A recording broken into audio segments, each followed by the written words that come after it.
Thank you guys again for coming. Appreciate it.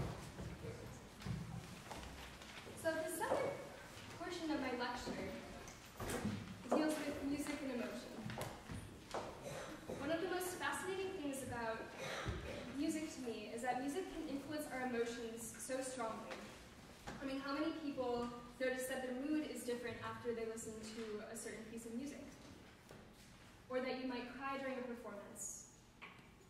Sometimes it brings us vicariously into fantasyland.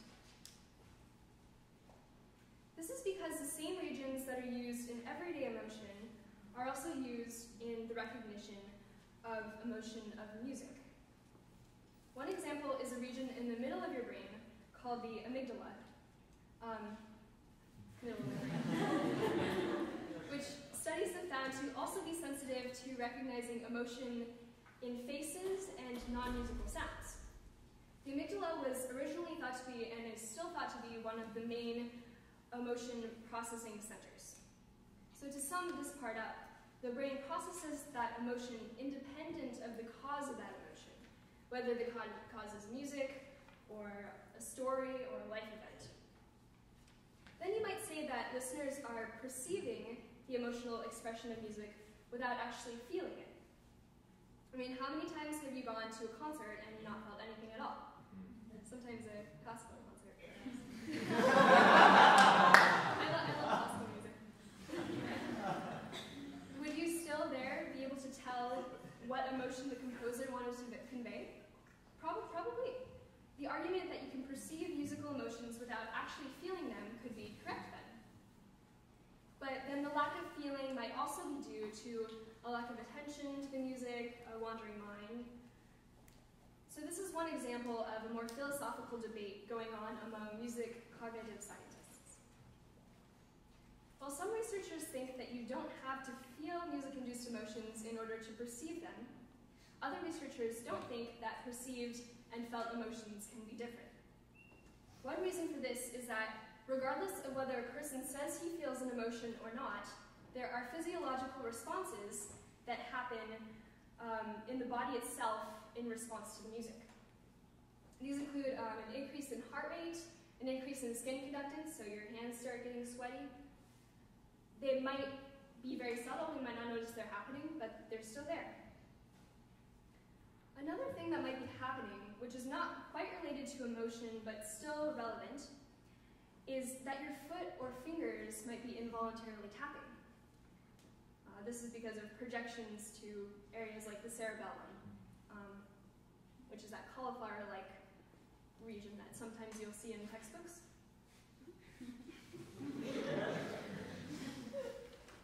So I encourage you, by the way, to watch for this as you go about listening through this recital. Yet another thing that has been researched is that music expressing an emotion can involuntarily trigger the zygomatic muscle to produce a smile if the music is happy. Or, actually, these are not zygomatic muscles because it's a fake smile. These are zygomatic muscles. Or to trigger the corrugator muscles to produce a frown if the music is not so happy.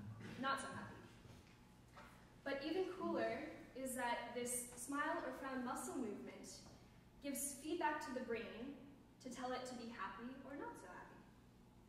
In other words, a smile caused by the zygomatic muscles has to happen with some happiness emotionally. The two are inseparable.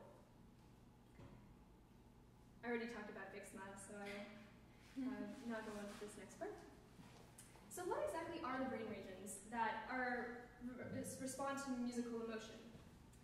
Some scientists, probably the pioneers, set up music-evoked emotion to be categorized into two main categories of responses: pleasant and unpleasant responses to music. Now, different areas of the brain are recruited for pleasant versus unpleasant music with a little bit of overlap. I'm showing this slide to you just to show the great number of brain regions involved in musical emotions. Here's another example with actual structures shown here. I'll go back to this. So if you're looking here, this is me turned this all towards the middle center of your brain. For pleasant music, activity happens in the striatum, which is around this area, the nucleus accumbens and cauda nucleus, which are part of the striatum. This is the nucleus accumbens. The ventral medial orbital frontal cortex here, anterior cingulate, insula, hippocampus, hypothalamus. The hypothalamus is interesting because it connects to the pituitary and adrenal glands. And those are what release your hormones, such as hormones like stress hormones, cortisol, all other types of hormones. For unpleasant music, the brain regions activated are the parahippocampal cortex, the amygdala, which is what I talked about before is in recognizing emotion in faces, etc. The parahippocampal gyrus, and the hippocampus. So I'm just showing this to you to give you an idea of how many structures are involved in this process.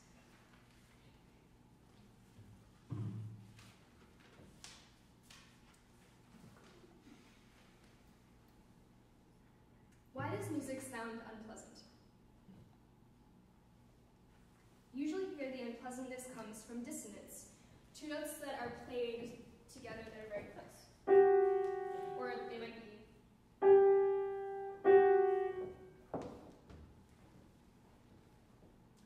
The physics behind this is a theory called Helmholtz theory of beats. When frequencies are, say, and they're very, very close, kind of wavered a little bit, or a major third, like that, sound waves overlap quite nicely.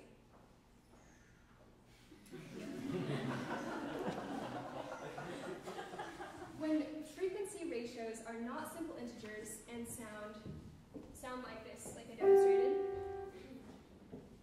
what's happening is that the sound waves collide, like this.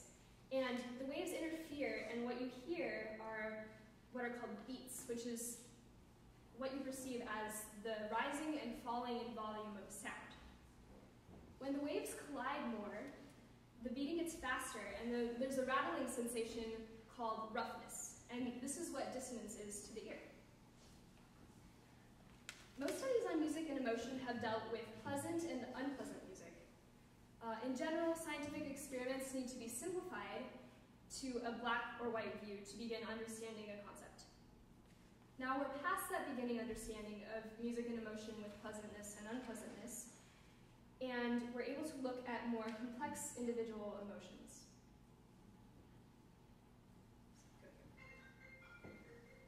Perfect timing. Sad music is one of those emotions. The first number Jesse and I did together is so sad, yet I love it.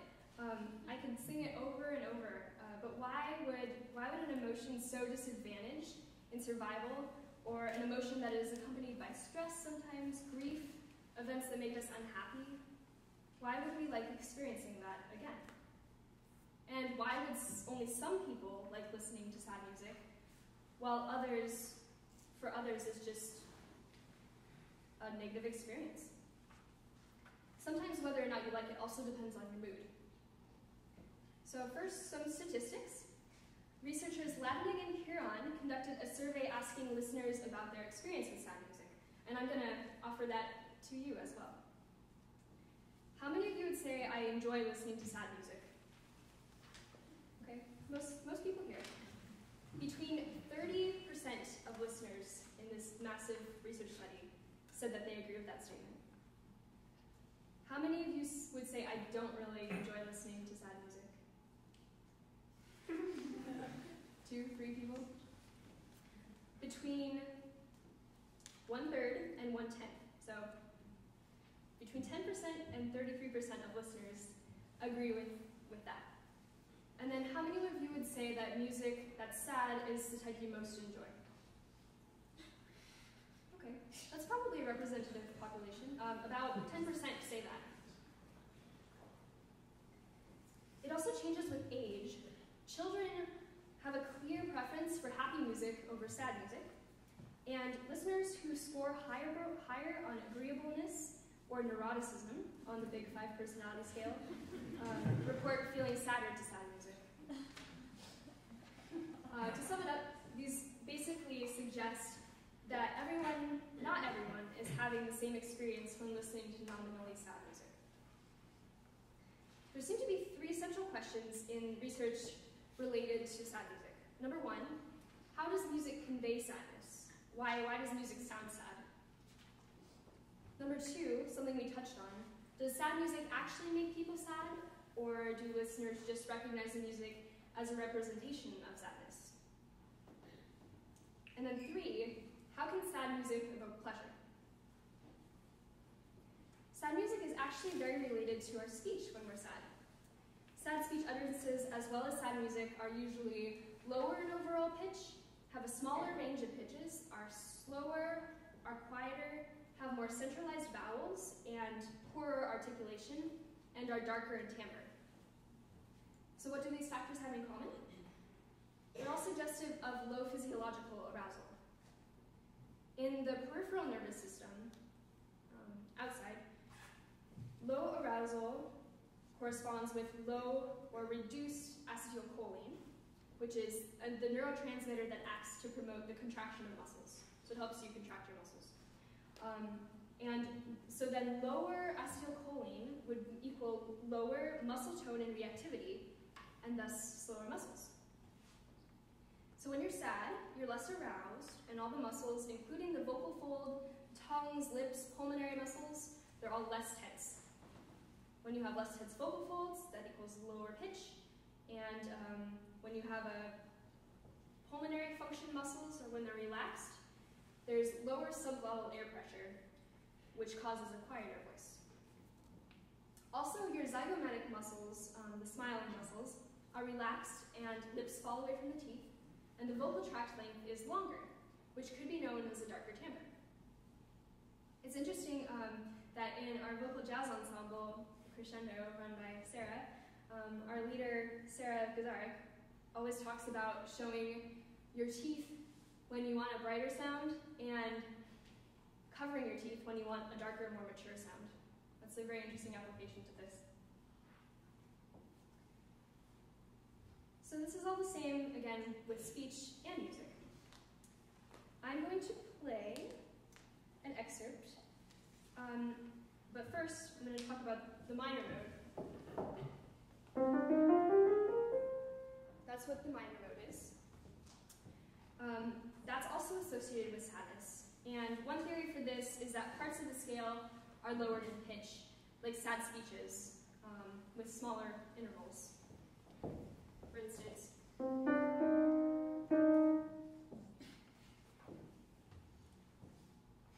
of course, this is not true for all music, but it's true in general. And if you try to analyze the emotions in music, they're so complex. It's not just one emotion in a set of notes, nor does the emotion stay consistent.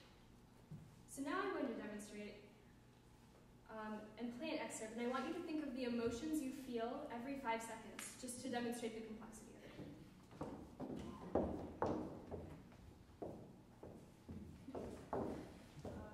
Here. My folder? Oh.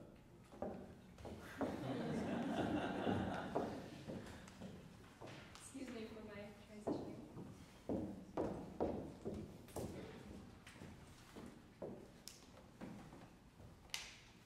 Okay, remember, every 5 seconds.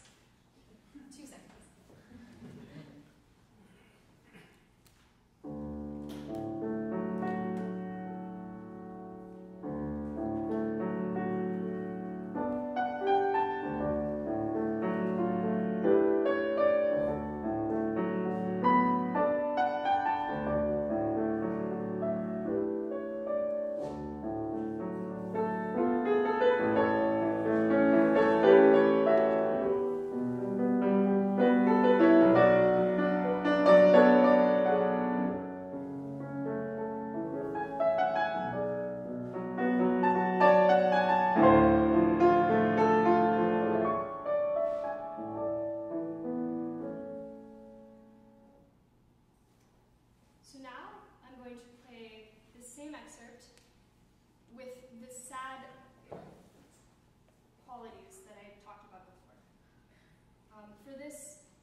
effective way to teach expression in music.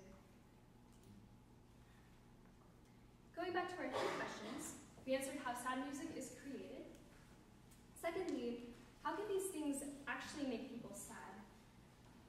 How many of you actually feel more sad after I read that second excerpt now? Wow, a lot of people. There are a few theories behind how these things can make people feel sad. Number one, when we listen to sad music, we empathize with whoever or whatever is sad. And empathy is thought to be the basis of compassion. When we see somebody who's helpless, we might tear up, for example.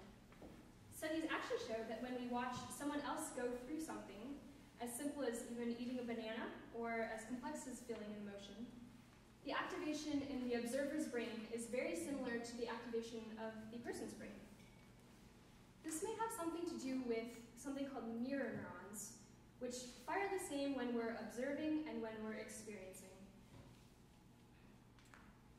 The experiment behind the mirror neurons is that researchers recorded a single neuron in a monkey's head. So they stuck an electrode in a monkey's head, recorded from a single neuron, which is a brain cell. And when the monkey was eating a banana, that neuron was firing. That same neuron fired when the monkey watched another monkey eat a banana. So that's the concept of a mirror neuron. To refocus then on sad music, the acoustic features of sad music would activate premotor mirror neurons.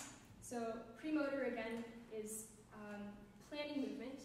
Premotor mirror neurons that then evoke a feeling similar to the state needed to generate such sounds.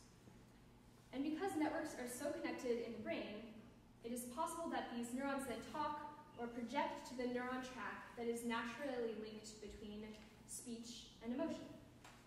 I guess the goal of a composer could be to make the listener feel the same emotion they do or want to convey.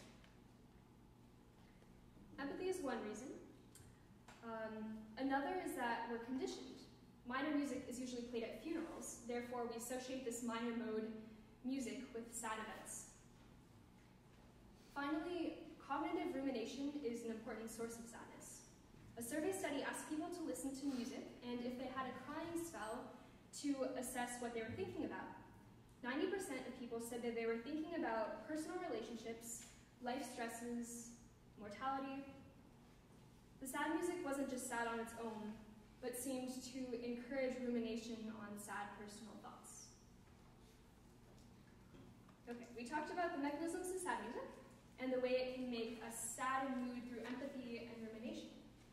Lastly, why do some people, like sad music? I personally love sad music. It's usually my favorite. And there isn't much research on this. But there is one interesting theory I came across by a guy named David Huron, who I actually got to meet at a conference. His theory is that irritant tears, which are those evoked by something like cutting up onions, and psychic tears, which are tears from emotion, have one known different component, which is a concentration of a hormone called prolactin. It's associated with the production of milk, and levels are about 100 times more during pregnancy and 20 times more than normal after a child's birth. Women who suffer from postpartum depression have been found to have significantly lower levels of prolactin.